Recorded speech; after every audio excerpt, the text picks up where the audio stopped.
Hello दोस्तों नमस्कार। मैं आप सभी का स्वागत करता हूं और तहे दिल से करता हूं, ठीक है। और मैं आपके सामने बुक दिखा रहा हूं, ये हमारे प्रिय गुरुजी अंकित भाटी जी की पुस्तक है, ठीक है।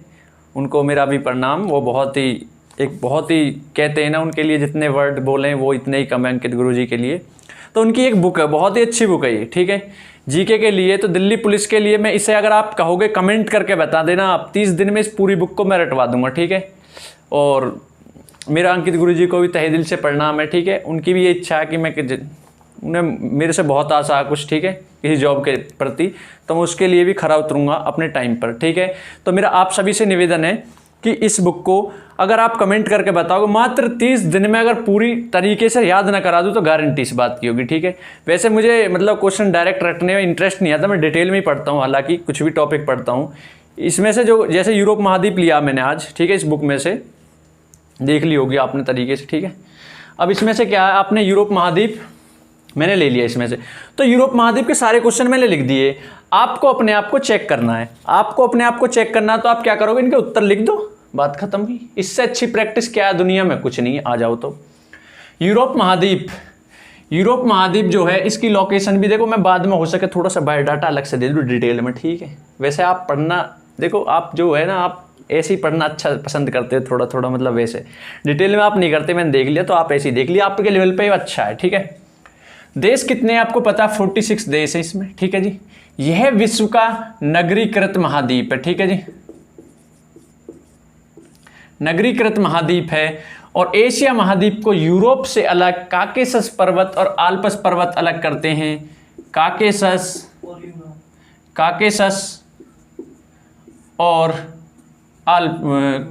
और यूराल पर्वत, ठीक है जी। ये दोनों क्या है, इसको अलग करते हैं।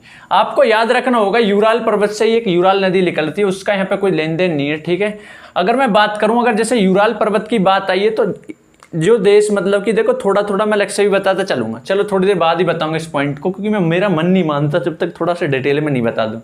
जैसे कि आपका यहाँ पे मान के चलो यूरोप है, इधर एशिया, इधर यूरोप है, तो इसका जो रूस को हम यूरोप महाद्वीप का देश क्यों बोलते हैं, इसलिए बोलते हैं क्योंकि मेन केंद्र जो उसकी राजधानी है ना, मास्को है, वो यूरोप में पड़ती है, इसलिए यूरोप महाद्वीप के अंदर आता है ये देश रूस। हालांकि इसका क्षेत्र तो इसमें भी है, इंडिया में भी, मतलब एशिया में भी है इसका क्षेत्र, तो किसका, यूरोप महाद्वीप का। लेकिन इसको उसका देश इसलिए कहा जाता है, इसकी जो राजधानी है मास्को, 5 बंदरगाहों का शहर जो कहा जाता है, ठीक है, तो इसलिए कहा जाता है इसको, क्योंकि इसकी राजधानी कहां पर है, यूरोप में। ये क्या है, यूराल पर्वत है, ठीक है।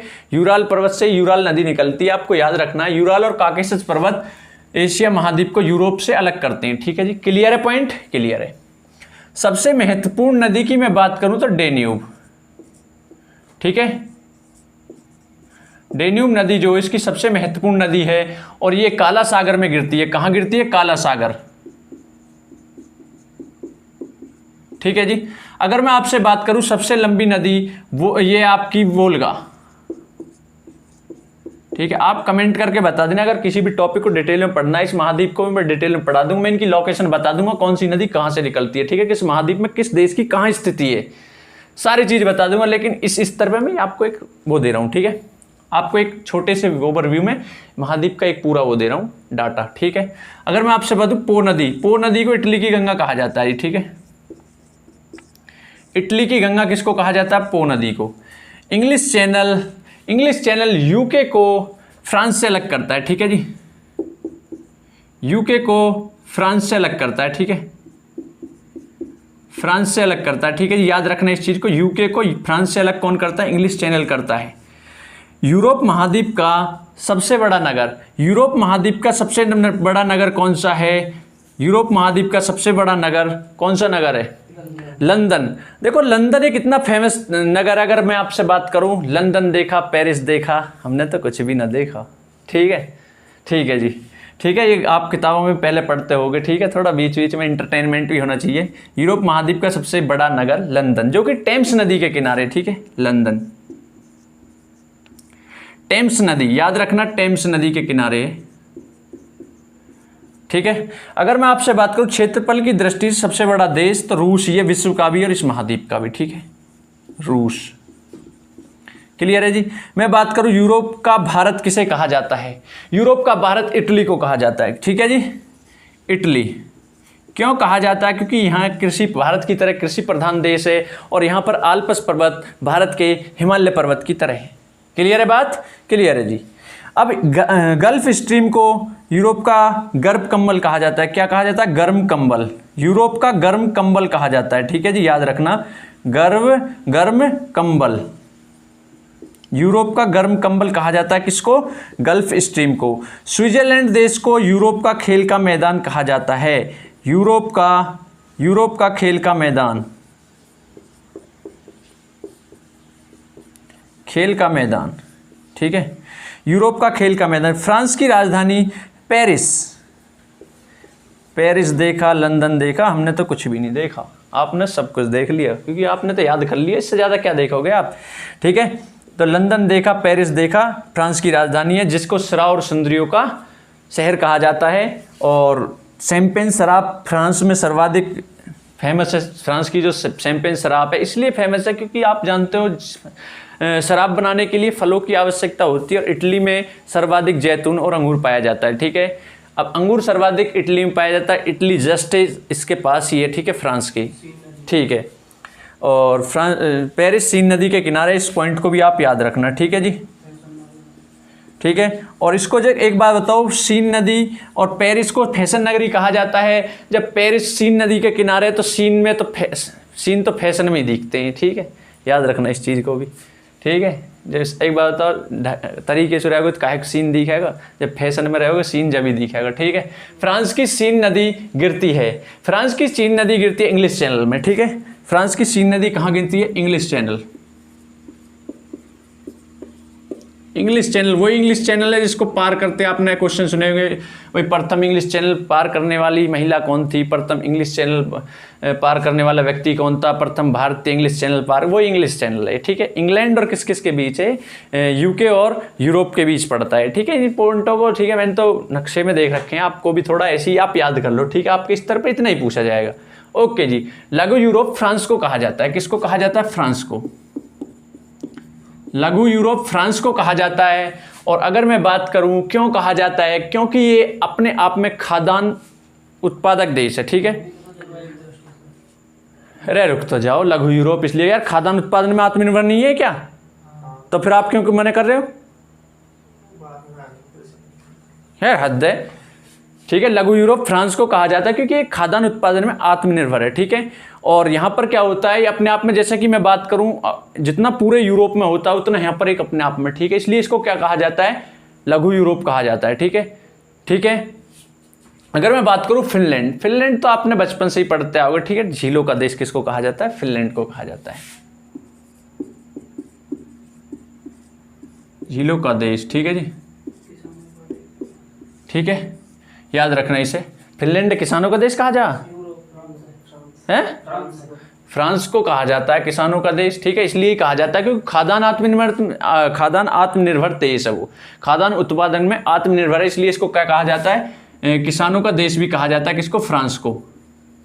ये हो क्वेश्चन, लॉजिक ढूंढते नहीं, रटने लग जाते हो। ठीक है, क्यों कहा जाता है किसानों का? पता चल गई ना ये बात, क्योंकि वो खाद्यान्न उत्पादन में आत्मनिर्भर है, इसलिए उसको किसानों का देश कहा जाता है। ठीक है जी। इटली को, अब एक बार बताओ, इटली को क्या कहा जाता है? मैंने अभी बताया था इटली को, यहाँ पर इटली को कहा जाता है यूरोप का भारत। इटली को यूरोप का भारत इसलिए कहा जाता है क्योंकि वो उसमें जो भारत की तरह एक कृषि प्रधान देश है, वो जब कृषि प्रधान देश है और उसमें जो एक पर्वत है आल्प्स पर्वत, वो भारत के हिमालय पर्वत की तरह है। ठीक है, और यहाँ पर अंगूर और जैतून सर्वाधिक होता है। कहाँ पर? यहाँ पर।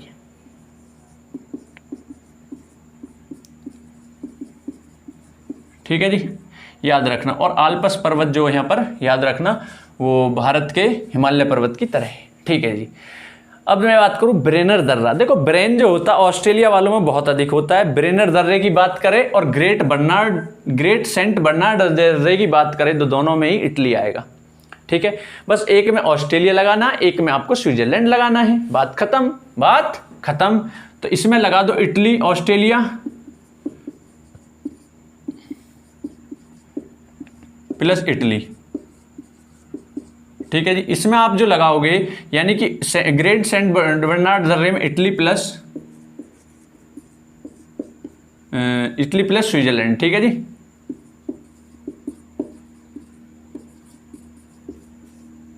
क्लियर है बात।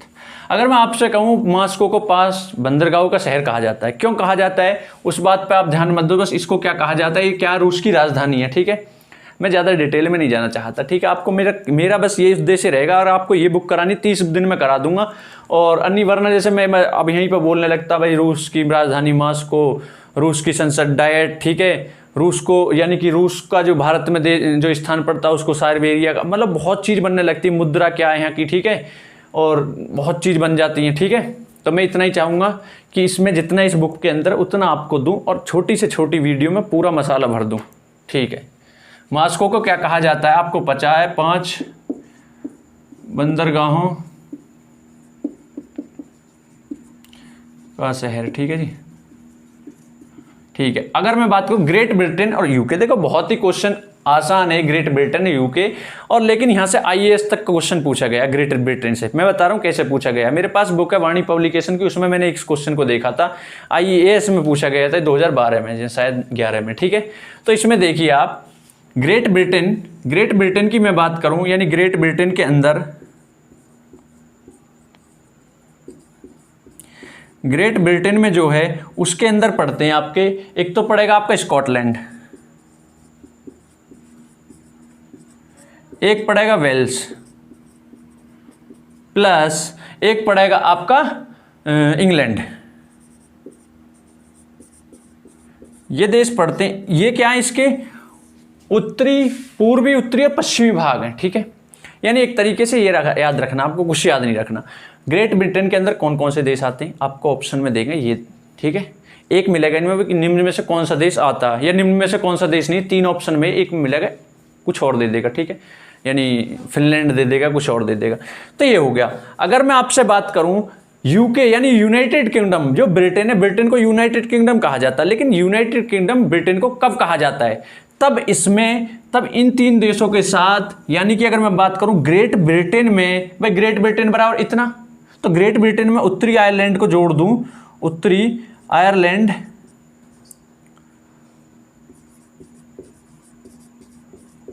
तो जोड़ दूं, अगर उत्तरी आयरलैंड को मैं इसमें जोड़ दूं तो यह क्या बन जाता है, यूनाइटेड किंगडम, यानी कि यूके। क्लियर होगी एकदम बात, दिमाग में तो उतरी होगी, दिल में भी उतर गई होगी, ठीक है जी, ठीक है। और अगर मैं बात करूं इंग्लिश चैनल डोवर जल संधि यूके को यूरोप से क्या करती हैं, अलग करती हैं, बात खत्म।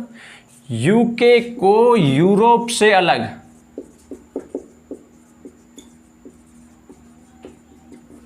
क्लियर है जी बात, ठीक है। अगर मैं बात करूं यूक्रेन, देखो एक बात में यूक्रेन से मेरे याद आ गई, अगर देखो जिनके थोड़े बहुत खेत है तो वो तो अपने ट्रैक्टर ट्रॉली से ही काम चला लें।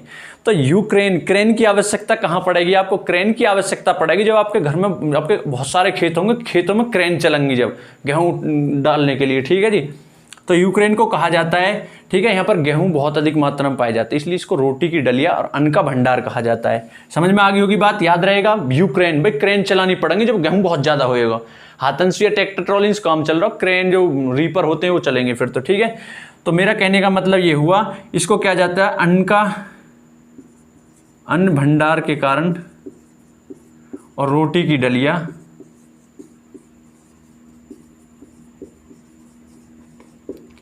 ठीक है जी। और आल्प्स पर्वत का जो सर्वाधिक भाग है वो किस देश में है, वो है आपके देश में, स्विट्जरलैंड में। कहाँ गया, मैंने यहाँ पे बताए थे अभी तो, ठीक है। ये पाया जाता है आपका, ठीक है, स्विट्जरलैंड में। स्विट्जरलैंड में जो इसका सर्वाधिक भाग पाया जाता है, इसकी सबसे ऊंची जो चोटी है उसका नाम माउंट ब्लैक, ठीक है। इसका सर्वाधिक भाग स्विट्जरलैंड में, ठीक है जी,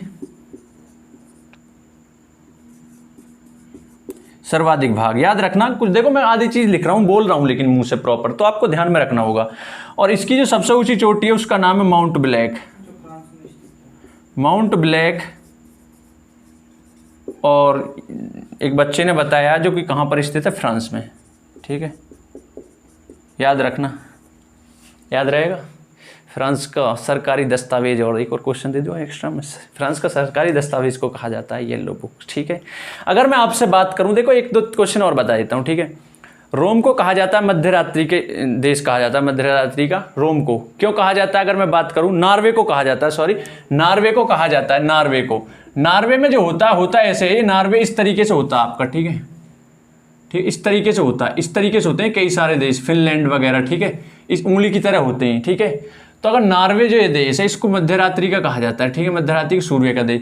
होता क्या है, सूर्य की सीधी किरणें पड़ती हैं ऐसे, तो उसके ऊपर से जाती हैं पार होके, और उस पर ऊपर खड़े आदमी को सूर्य दिखाई देता है, तो इसलिए इसको कहा जाता है क्या, मध्यरात्रि के सूर्य का देश, किसको, नॉर्वे को, ठीक है जी। अगर मैं बात करूं, एक बहुत इंपॉर्टेंट नदी है कि राइन नदी, ठीक है, इस बुक में नहीं दे रखी, नो डाउट, कोई नहीं। राइन नदी, राइन नदी की अगर मैं बात करूं, राइन नदी, राइन नदी, राइन नदी को यूरोप का रीढ़ की हड्डी कहा जाता है। रीढ़ की हड्डी इसलिए कहा जाता है क्योंकि जिस क्षेत्र में राइन नदी है वहाँ पर कोयला भंडार बहुत ज़्यादा होता है, ठीक है। तो यहाँ पर क्या होता है, इस नदी से कोयला ले जाने में बहुत आसानी होती है, इसलिए कोयला नदी भी कहा जाता है, ठीक है दोस्तों।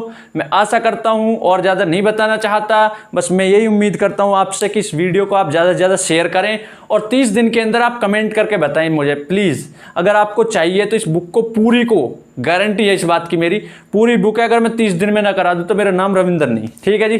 तो दोस्तों नमस्कार, ठीक है, ओके।